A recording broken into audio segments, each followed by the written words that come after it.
오늘의 이야기가 여러분의 귀한 노후 자산의 등불이 되기를 기원합니다. 만약 이 지혜가 마음에 드신다면 구독 버튼을 누르고 이 영상을 소중한 분들과 나눠주세요. 선한 지식을 나누는 것은 축복을 나누는 것과 같습니다. 여러분의 가정에 하나님의 평안이 가득하기를 기도합니다. 자, 그럼 시작하겠습니다. 칠흑 같은 어둠 속 휴대폰 불빛만이 외롭게 깜빡입니다. 시계는 새벽 2시를 가리키고 있습니다.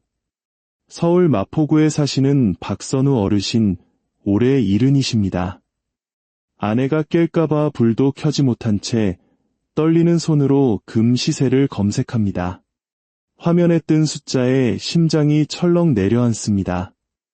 어제 80만 원을 넘던 금 한 돈 가격이 하룻밤 사이 77만 원으로 곤두박질 쳤습니다. 어제 평생 모은 노후 자금 3천만 원을 한꺼번에 투자했는데 눈 깜짝할 사이에 300만 원이 허공으로 사라진 것입니다.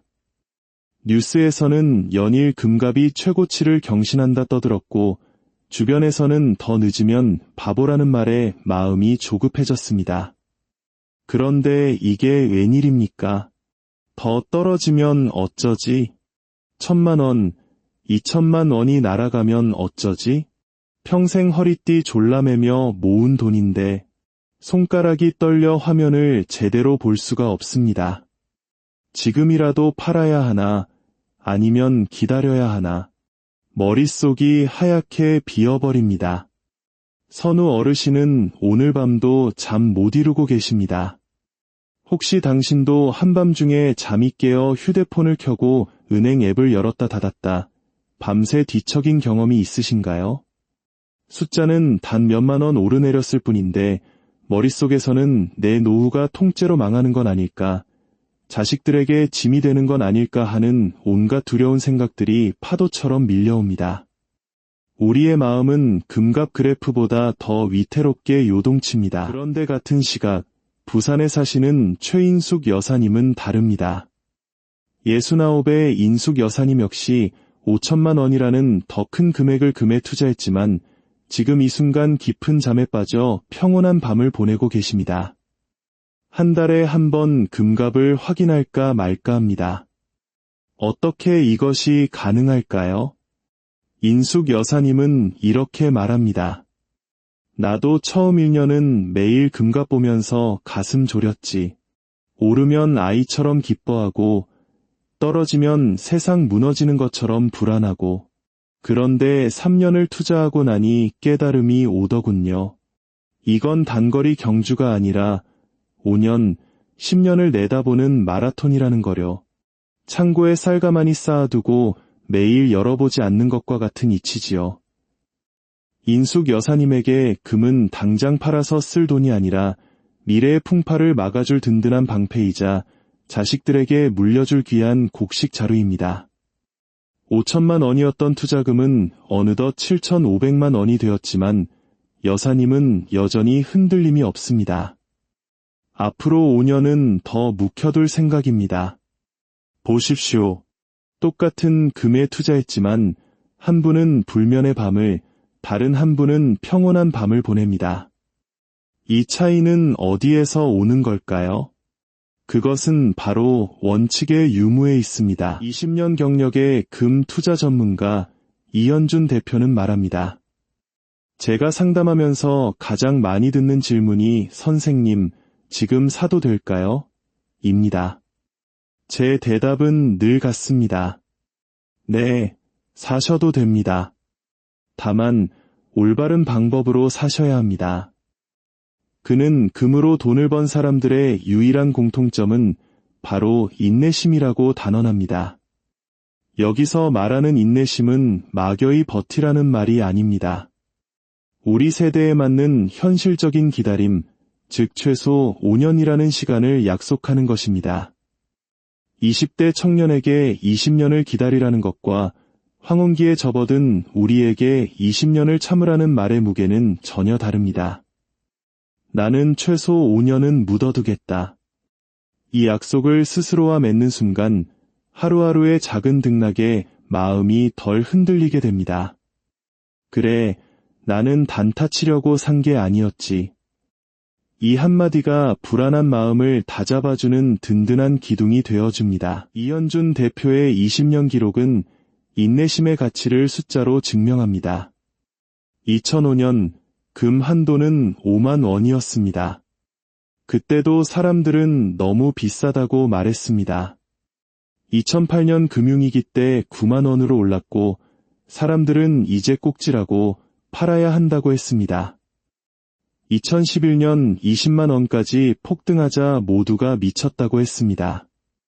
그러나 2015년 13만 원으로 떨어지자 많은 이들이 공포에 질려 손절했고 금은 끝났다고 선언했습니다. 그리고 지금은 어떻습니까? 한돈에 80만 원을 넘나듭니다.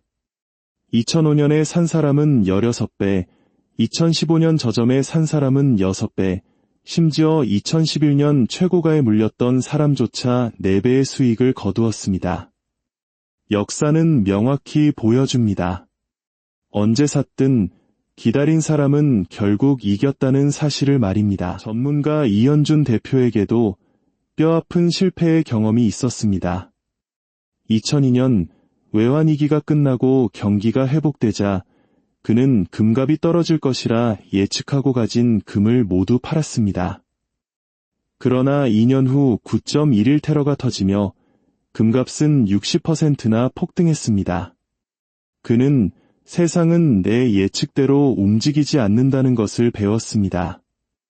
2012년 금값이 20만 원을 넘어서자 주변에서는 팔라고 아우성이었지만 그는 30만 원까지 갈 것이라는 욕심에 사로잡혔습니다.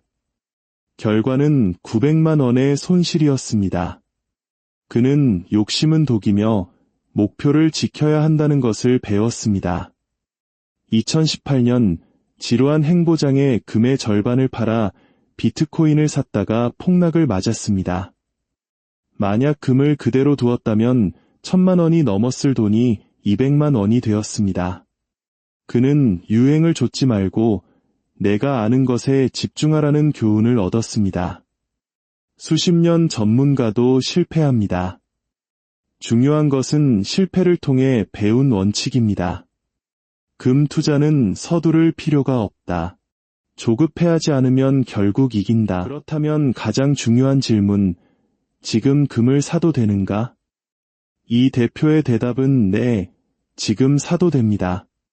다만 한꺼번에 사지 마십시오. 이것이 핵심입니다. 박선우 어르신의 실수는 3천만 원을 한 번에 넣은 것입니다. 만약 그 돈을 6개월에 걸쳐 500만 원씩 나누어 샀다면 어땠을까요? 금값이 80만 원일 때도 사고 90만 원으로 올랐을 때도 사고 70만 원으로 떨어졌을 때 오히려 더 많이 사게 됩니다. 결국 평균 매수 단가는 안정적으로 맞춰집니다. 가격이 오르든 내리든 내 마음은 평온할 수 있습니다. 이것이 바로 분할 매수의 마법입니다. 타이밍을 예측하려 하지 말고 꾸준히 사모으는 습관을 만드는 것이 훨씬 중요합니다. 두 번째 원칙은 전체 자산의 20에서 30% 정도만 금에 투자하는 것입니다. 1억 원의 자산이 있다면 2천만 원에서 3천만 원 정도입니다. 왜 전부가 아닐까요? 금은 이자나 배당이 없는 안전자산이기 때문입니다. 우리는 은행 예금의 이자도 주식의 배당도 필요합니다. 자산 포트폴리오의 균형이 중요합니다. 50대는 20%, 60대는 30%, 70대 이상은 40%까지 금의 비중을 높여 안정성을 확보하는 것이 현명합니다. 나이가 들수록 주식 폭락 후 10년을 기다릴 시간이 없습니다. 금은 최악의 경우에도 우리 자산을 지켜주는 최후의 보루입니다. 금을 사는 방법은 4가지가 있습니다. 첫째, 실물 금입니다. 금덩이를 직접 사는 거죠.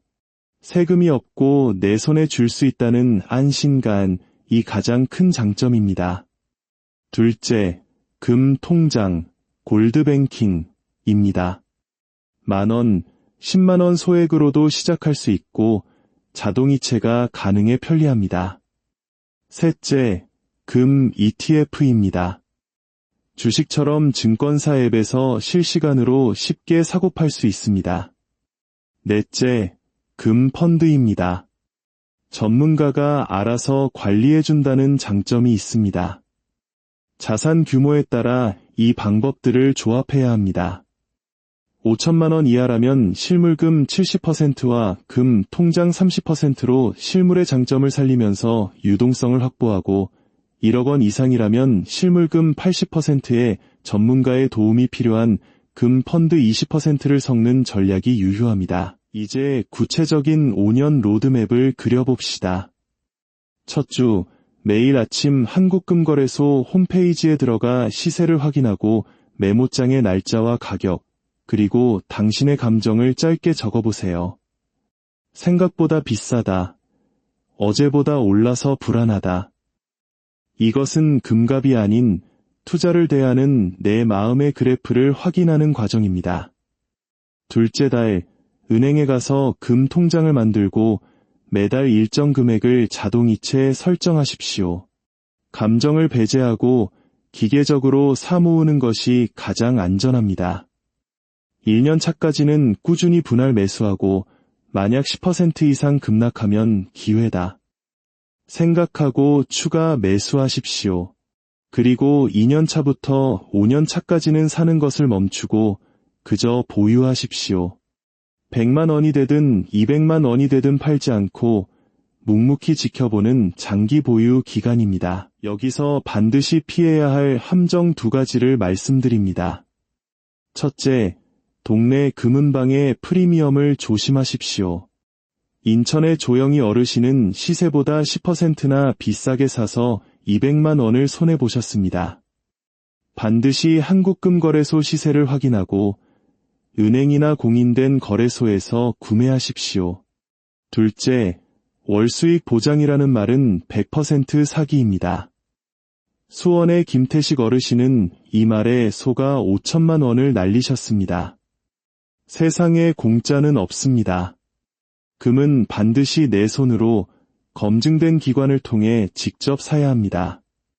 금 투자의 가장 큰 적은 떨어지는 금값이 아니라 내 안의 두려움과 탐욕이라는 것을 잊지 마십시오. 5년이 지나 2030년이 되었습니다. 전문가들의 예측대로 금 한 돈이 120만 원이 되었다고 가정합시다. 80만 원에 산 금인이 50%의 수익입니다. 이때 어떻게 해야 할까요? 첫째, 절반을 파십시오. 원금을 회수하는 것입니다. 3천만 원을 투자했다면 3천만 원어치를 파는 겁니다. 이제 남은 금은 완전히 공짜가 되었습니다. 원금을 건졌으니 마음은 더없이 편안해집니다. 둘째, 남은 절반은 목표가를 정해두고 계속 가져가십시오. 150만 원이 되면 또 그 절반을 파는 식으로 수익을 실현합니다. 셋째, 마지막에 남은 4분의 1은 평생 파지 마십시오.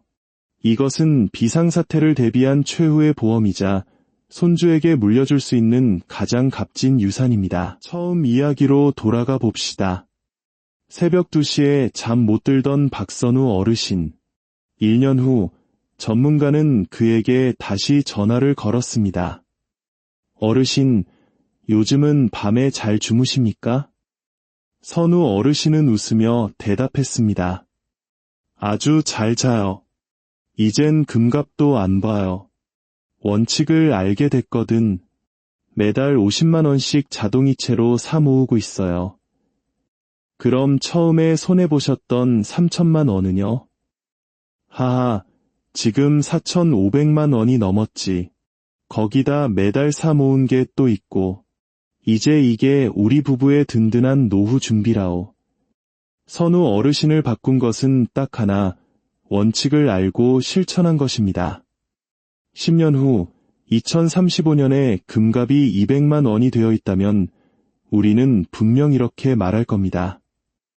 2025년 80만 원일 때가 가장 샀구나. 중요한 건 타이밍이 아닙니다. 지금 시작하느냐, 안 하느냐입니다. 오늘 저녁 소파에 앉아 딱 10분만 투자하십시오. 한국금거래소를 검색하고 시세를 확인하는 그 작은 행동이 10년 후 당신의 노후를 바꾸는 위대한 첫걸음이 될 것입니다. 그때 시작하길 참 잘했다. 그 이야기가 내 인생을 바꿨다. 라고 회상하는 날이 반드시 올 것입니다. 여러분의 소중한 노후 자산이 금처럼 단단하고 빛나기를 진심으로 기원합니다.